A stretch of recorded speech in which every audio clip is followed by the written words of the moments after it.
बैकुंठ से अपने वाहन गरुड़ जी के ऊपर चढ़ करके और चल दिए। जब गरुड़ जी के पीठ पर बैठे, गरुड़ जी से कहा कि अति शीघ्र उस गज के पास में चलो। गरुड़ जी उड़ने लगे। भगवान ने कहा कि गरुड़ जी आपकी आज बहुत गति कम दिख रही है। गरुड़ जी ने कहा महाराज गति कम नहीं है, मैं 1000 किलोमीटर प्रति घंटा की रफ्तार से चल रहा हूं। भगवान ने कहा अगर आप इतने गति से चलेंगे तो गज को ग्राह मार देगा, उसे जल में डुबो देगा, इसलिए आप और गति बढ़ाइए। गरुड़ जी ने और गति बढ़ाया। भगवान ने पूछा कितनी गति बढ़ाई? गरुड़ जी ने कहा कि महाराज मैं 2000 किलोमीटर प्रति घंटा की रफ्तार से चल रहा हूं। भगवान ने कहा कि इतने से काम नहीं चलेगा, और गति बढ़ाओ। गरुड़ जी ने कहा अधिक गति बढ़ाने से दुर्घटना हो सकती है, इसलिए इससे ज्यादा मैं गति नहीं बढ़ा सकता। भगवान ने कहा ठीक है तो तुम आओ, मैं चल रहा हूं। भगवान तुरंत गरुड़ जी के पीठ से अंतर ध्यान हुए और सीधे गज के पास में पहुंच गए।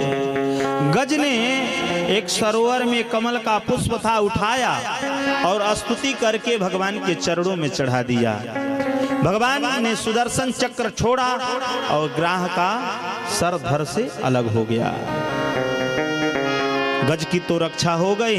राजा परीक्षित ने पूछ दिया गुरुदेव बुलाया था तो गज ने और ग्राह का उद्धार हो गया। भगवान कह रहे हैं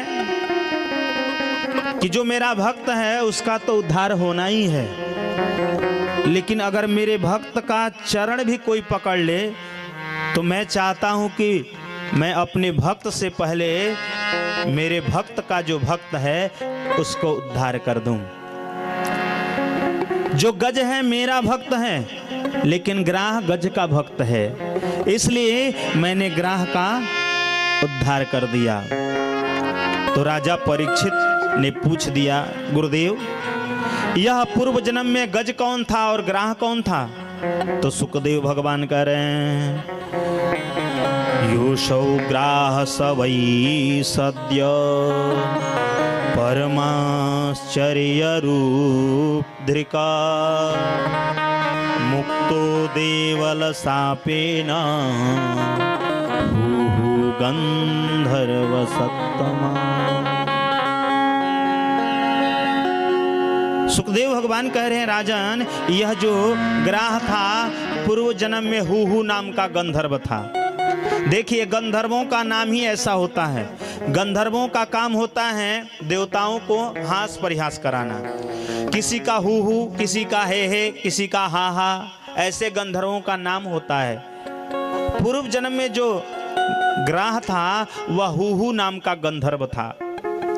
एक देवल ऋषि थे जो स्नान करके और नदी में सूर्य अर्घ दे रहे थे।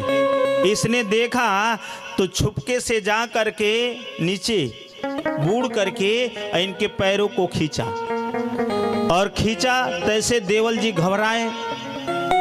अब जल्दी जल्दी सूर्य अर्घ दिया और यह खींच करके बाहर आकर खड़ा हो गया था। देवल जी घबराते हुए जैसे जल से बाहर निकले तो इनको देख करके हंसने लगा। देवल ऋषि ने समझ गए कि इसने ही मुझे डराया है, इसने मेरे पैर को पकड़कर खींचा है। देवल ऋषि ने कहा तुम्हें जलचर प्राणी बनने का बड़ा शौक है, जाओ मैं तुम्हें श्राप देता हूं, तुम ग्राह बन जाओ। बड़ा निवेदन किया। कहा कि महाराज आप जैसे ऋषियों का चरण पकड़ने से मुझे ग्राह बनना पड़ेगा, मेरा उद्धार कैसे होगा? तो देवल ऋषि ने कहा तुम ग्राह तो बनोगे, लेकिन कोई भगवान का जो भक्त होगा उसके चरण जब तुम पकड़ोगे तब तुम्हारा उद्धार हो जाएगा। वही हुहू नाम का गंधर्व आज गज के चरण को पकड़ा, गज ने भगवान को स्मरण किया, भगवान ने सुदर्शन चक्र छोड़ा और ग्राह का उद्धार हो गया। राजा परीक्षित ने पूछ दिया, गुरुदेव वह गज पूर्व जन्म में कौन था, उसकी कथा बताइए। तो सुखदेव भगवान कह रहे हैं, स वै पूर्वमद्भूत राजा पांडवो द्रविड़ सत्तमा इंद्रदुम्न इति ख्यातो विष्णु व्रत परायण। जो गज था वह पूर्व जन्म का द्रविड़ देश का राजा था जिसका नाम इंद्रदुम्न था। एक बार देवताओं की सभा लगी थी, इसके पास बहुत धन था। उस सभा में ये भी गया और सभा में बैठा हुआ था।